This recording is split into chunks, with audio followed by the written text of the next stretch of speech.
vocabulary from the other book, but I believe we should be able to figure out most of this ourselves. All right. Now, I will say, as I said before, there are some demonstratives, and because we haven't learnt all of the demonstratives, I will point them out. So heek. Heek is the word this. So one, we were, if we think back to last few lessons, we remember that the question words in Latin, yes. So basically, hiccup means this cup. This cup? Hiccup is no, that it is funny to think that it could be, and sometimes we do. I even personally have gotten things mixed up, like thinking that a certain word is related to hiccup is an onomatopoeia. So like bang, boom, kaboom, these kinds of words, or even the word moo, like a cow. Um, Anybody who speaks more than one language I'm sure knows that onomatopoeias are different in other languages. So cows don't always go moo in lots of different languages around the world, or dogs don't go woof, for instance. These are onomatopoeias. So hiccup, I believe, I could be wrong. I could be wrong. I'm not sure about that word specifically, but I believe it's an onomatopoeia. It's describing the sound that kind of happens. But yeah, heek. So what was I saying? Yes, so we'll remember that the question words in Latin, they are QU sounds. Quis, quod, quae. So with demonstrative pronouns, and we will see the actual chapter in the other book that shows them all out for us. They have this H usually at the beginning. So it's heek, hike, honk, hunk. These kinds of sounds are usually what the demonstratives are. So that is the one thing that's nice, is that I think that we're starting to see how certain groups of types of words in Latin are really related to each other by sound in Latin, a little bit more than English. And as I've said long back, this is because English, it really is a big melting pot language. Just being where Britain is, the island is, it has been prone to be invaded by the Romans, as we know. But not only that, we have the influence of Germanic languages, the languages of the Vikings, so the Norse languages from the northern European countries, what would be Sweden, Denmark, places like this. These languages are also have words in the English language that are very, very old, like have been used in English continuously. So this is why English has less of this kind of regularity that Latin has. And it's a little tricky with English. And we see more and more whenever you learn, especially Latin, I think because it has the same letters as English and really very similar pronunciation, a little bit more Italian sounding. But we really do see how mix-matched English is of a language. Though expressive in its own unique ways too. I believe every language has its own unique power of expression. All right, so hic vir est Gaius Salvius Liberalius. Okay, does anybody want to take a guess at what this sentence means? So we know that hic is this. This man is Gaius Salvius Liberalis. Yeah, very, very good. So the one thing that we can know about him is that he's a full Roman citizen. He's 100% full Roman citizen. The biggest way that we can tell that is that he has three names. People in really the surname, if we want to say, in Europe doesn't take off for quite some time in the way that it did for the Romans. Many Roman people did not have surnames. Many of them didn't, unless they were born into a high family. And of course, being the nature of the kind of misogyny that is in Roman culture, I would say, oddly enough, Roman culture is, I would say, a little less misogynistic than Greek culture, though not much. Women often didn't have additional names, usually, as we'll see after we are introduced to him. So, big part of your names, of course, we had somebody's personal name that people would use. Their and then of course their what the word that is used is translated as tribe, is one of the names. So this is more so like kind of an ancient Roman family that, and when I mean ancient, I mean back to the Roman kingdom period, family that you would be sort of connected with. And then, of course, your family name in connection to this. So it is very much a status symbol.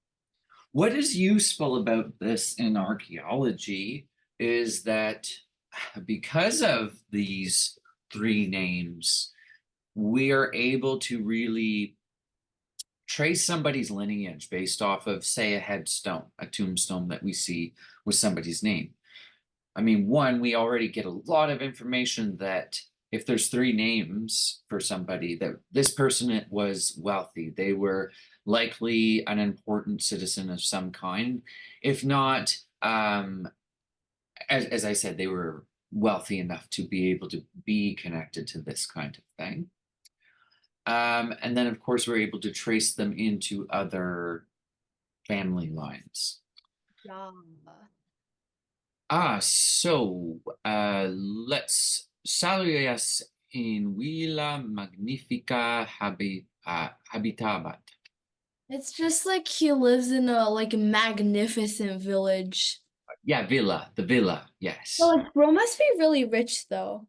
Yeah, I will talk about this, villas. So when we are seeing in Latin the word villa, it is a specific kind of house. As I've said, there's a few different words that are used and sometimes translated as house. They have specific connections to them, though. So let's go from smallest to largest. I believe the word is casa, I think. It's something like this. My mind, I'm sorry, I did not sleep well last night, but I believe it's casa.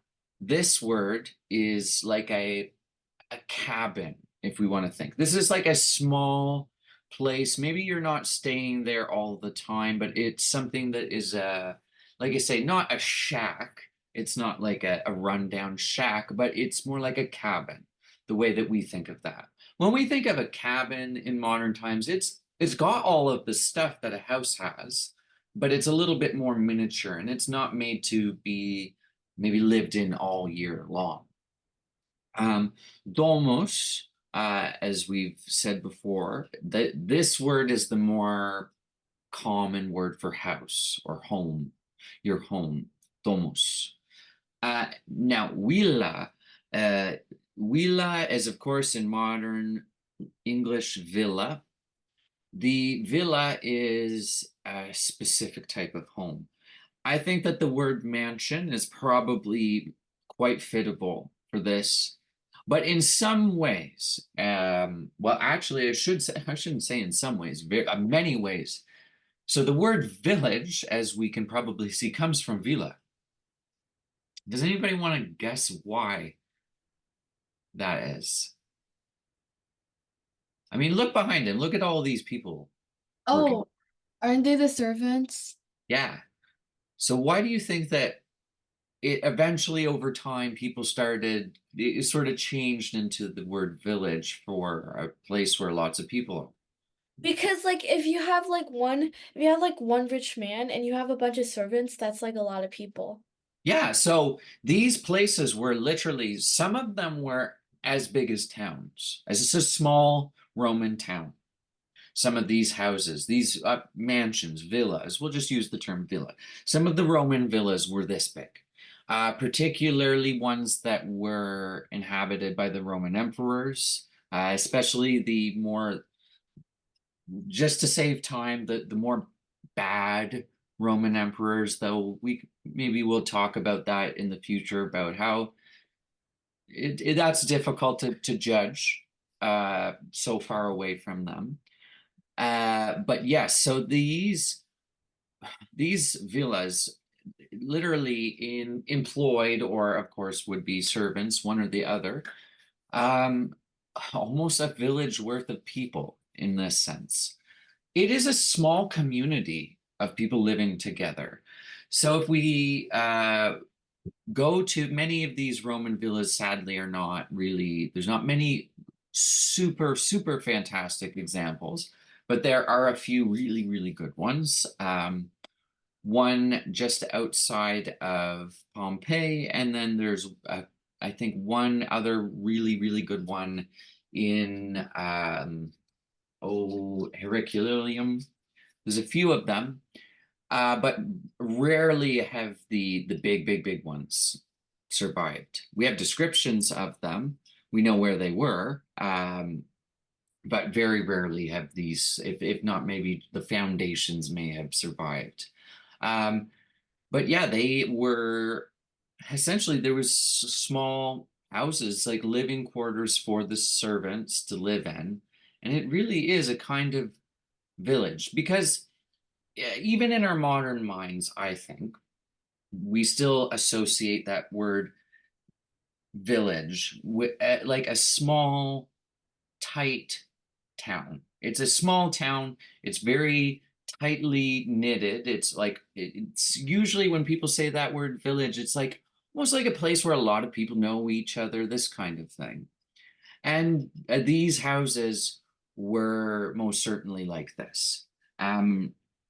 For better or for worse, I believe I've I think I've said this to everybody that there's a piece of Roman graffiti that says Rufus est, and there's a picture of a very ugly man with a huge nose on him, and it's what we theorize is it's maybe a servant drawing at this exaggerated picture to make fun of their master, probably because it's in a very small corner, almost like pretty low on the wall. It's quite fun. Um, so yes, Villa est in Britannia. So what's this one? Uh, The villa. Villa is, Villa is in like is that Britain or yeah. Sorry, my cat is being crazy. Just give me 1 second, guys. I'm gonna just pause the video because I need to get him down off of something. One moment. I'll be 1 minute.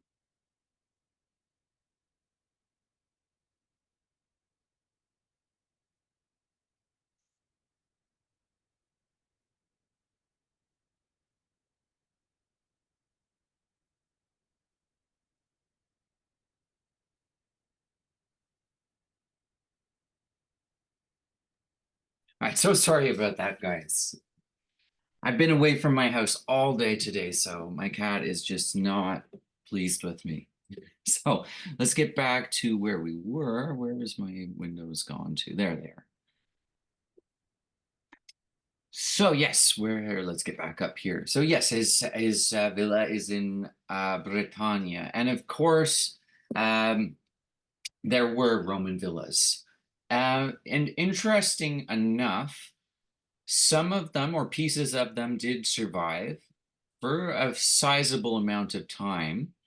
After the Romans left, though, a lot of the buildings that were left by the Romans were sort of just left to be as they were. So the surviving examples, probably one of the best is Bath, England, if anybody knows of the city of Bath today. Has anybody heard of this place? No, so it's named after what exactly you think it's named after. It's named after the Roman baths that were Oh. in this town. Of course, this isn't the original name of the town, but over time, after the Romans left, the people who lived there just started calling it Bath, and so today it still remains that name. For a long time, you could actually still go into the Roman baths. Of course, the top of the building has long gone, but it is now actually unswimmable. You know what? Let's do it. Let me just pull up a picture of it because this is probably some of the best preserved stuff from uh, Britain, Rome. Uh, mm. So let's look at the bathhouse. So that's very good. Just give me 1 second, switch it over to here. So, of course, Bath is full of lots of other things besides this now. It's a very elegant looking city in England. But this is what is left of the bathhouses. Just let me zoom in a little bit. As you can see, here is the Roman pillars down at the bottom here. This was unearthed more. It was not originally quite like this, and sadly, something not so great happened to the water. For a long time, actually, you could still swim in this. And during the Wait, but wouldn't the water be like really dirty? well, as you can see, it is now.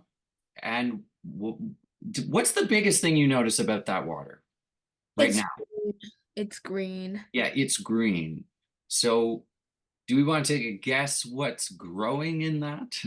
Algae or Yeah, and it has been, I believe it was 1974.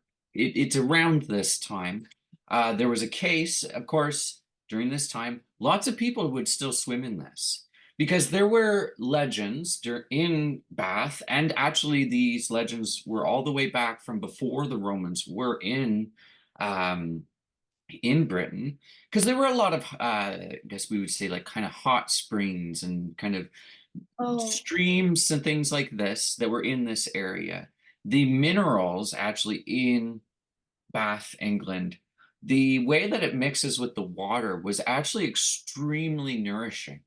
It was very interesting, and it was, wait, uh, this was built on like a hot spring?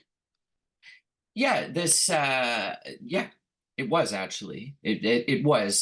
The spring was there originally, and there was a legend in the local culture, like I say, not the Roman culture, but the local culture, that the goddess Sulis, who the Romans later equated to Minerva. They said, "Oh, she's just Minerva," like the Romans liked to do to people. Your gods are just our gods. Duh. Anyways, the goddess Sulis had blessed the spring and made the spring heal people, and that people would come to this spring and have things like leprosy healed and things like this. Um, Now, of course, they believed this, and they made a temple to Minerva. Minerva Sulis is what they called her, and we do actually still have the head of the statue. She was in the bathhouse. Many of the rooms are no longer there anymore. There was some truth to what was being said. It wasn't necessarily that we can't know that the goddess blessed it, but the minerals in the rocks around Bath are very nourishing to the body. There's a lot of good things in it, like calcium, iron, plenty of things. So people all around England would come to this place as a kind of pilgrimage site. Later on, whenever the baths were kind of reappreciated by British culture, and they opened them up like this, of course, the top had collapsed, so things that were no longer safe were removed. They opened it up. And look, isn't it nice? Now people can open air bathe. It's so nice you can bathe out in the sun. The bad part of that was that it created a very, what would we say, habitable place for algae to grow. And if we think of the minerals, as I was saying, it's very nourishing. So there's a lot of nutrients for the algae to grow in this water now. It wasn't such a big problem for many years until about the 1970s. And then a teenage girl went swimming and she got a very bad case of meningitis and died from it, I think. She may have lived. We would have to check that for sure, but in any case, it was very bad. And it was proven that it was from the water because of this kind of toxic soup that had grown. So now you can walk by it, as you can see. People can, you're more than comfortable, available to go there. There's even a museum that has some of the pieces. I can show you actually Sulis's head, what is remaining of it. Sadly, the rest of the statue is gone, but her head was found. Oops. Sulis Minerva statue. So yeah, it's a very beautiful example of sculpture. And so yes, this is the goddess Sulis. We can very clearly see that the Romans have kind of Minervaized her. She wouldn't have been worshipped in this kind of form prior to this. But this is in fact the bathhouse's main altar statue. And it's quite spectacular that it was able to be found. Of course, it was quite buried underground. So yeah, that's one. I think that that's probably the